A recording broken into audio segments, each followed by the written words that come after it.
Hello friends, I hope you are fine. Welcome to your own channel Sports King. First of all, I want to thank you all for your support and love. The response from your side for the last two videos, the Lucina position, endgame and the 7 tricky chess puzzles was superb.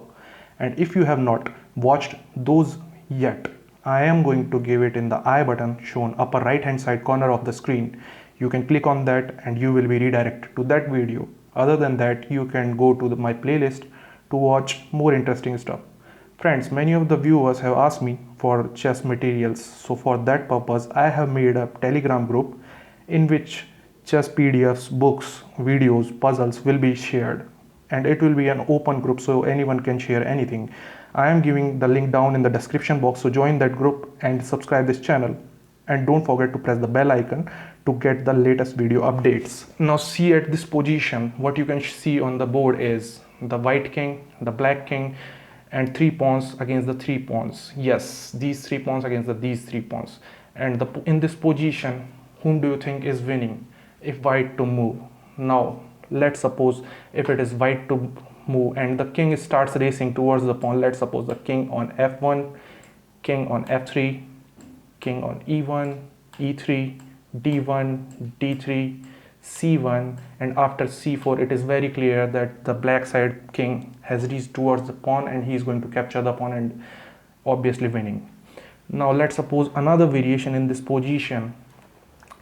If white side moves b6 and pawn capture, pawn capture, pawn capture and pawn capture, this variation in this, after this move the race will again begin, and the same thing will happen, that the black king is going to reach there first and he is going to win the game. So let's suppose another variation in this. Let's suppose he moves a6 pawn. Then there are two possibilities, either to capture by the black side pawn or not to capture. Let's suppose we will do the both, capture, capture back, and the same thing will happen. And this is also not clear that how white side is going to win in this situation. If he doesn't capture, let's suppose he moves on b6, then still the same thing will happen. After this capture, capture back, and the races between the kings will start, and you know this thing, who is going to win in this situation, because after reaching over here the black side is going to win. So another variation, let's see, if he moves this pawn c6, then the possibilities are like this, capture back, and the black king will start moving, and again the same thing will happen. So how white side is going to win? If you know this position from the previous experience, that's okay, that's very well. And if you don't know, don't worry, I am going to show you the correct variation how you are going to solve this position. So don't worry, just keep watching and pay attention till the last of this video. How white side is going to win in this situation? What you have to move the first is b pawn, that is the center pawn. The prerequisite for this position is the winning side pawns should be very close to become queen. Now the white side pawns are on the 5th rank, you can see. Let's suppose if they are on the 3rd rank or the 2nd rank, then it will be a very difficult task for that. Then do not try this, because after that you will lose the game definitely, for sure. So you can try this if your pawns are on the 5th rank or the 4th rank, and the vice versa. If your black side, then your pawn should be on the 4th rank or the 5th rank, but your kings should be very far away that neither of the king can reach towards the pawn very easily. What you have to move is the center squared pawn of the 3. Now a, b, c, these 3 files are there, and the b squared pawn, that is b5, you have to move first and move it to the b6 square. After b6 there are 2-3 options black side is having, either to capture this b6 pawn or do not capture. And if he captures, he can capture by the c7 pawn or by the a7 pawn. Let's suppose he captures by the a7 pawn. Then what you have to do?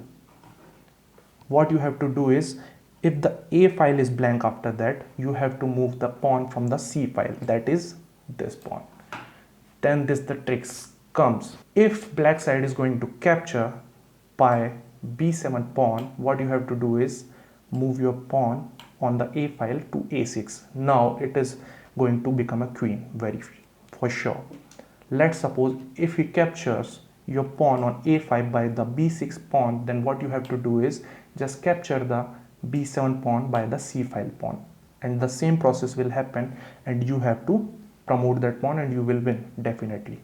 Now one more variation. Let's suppose after this b6 pawn he is not going to capture by the a file. I'm again telling you what happens for the c file. Let's suppose he captures by this c file pawn.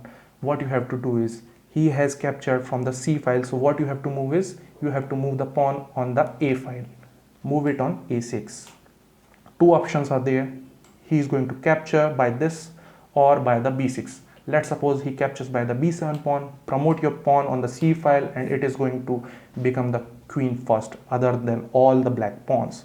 Let's suppose if he captures by the b6 pawn, what you have to do is just capture the b7 pawn. It is going to promote very soon and become a queen, and definitely you are going to win in this situation, because you know how to do checkmate with a queen, and both these isolated pawns can be captured by the queen within the seconds. Now let's suppose the third variation, which is very easy. I think you know this thing. And if the third variation is he doesn't capture any of the pawn and moves anything, then nothing is going to happen, and you can capture simply the a7 or the c7 squared pawn and promote it, and you will definitely going to win in this situation. I hope you understand how you have to win in this situation. I hope you like the video. Please subscribe the channel. Thanks for watching.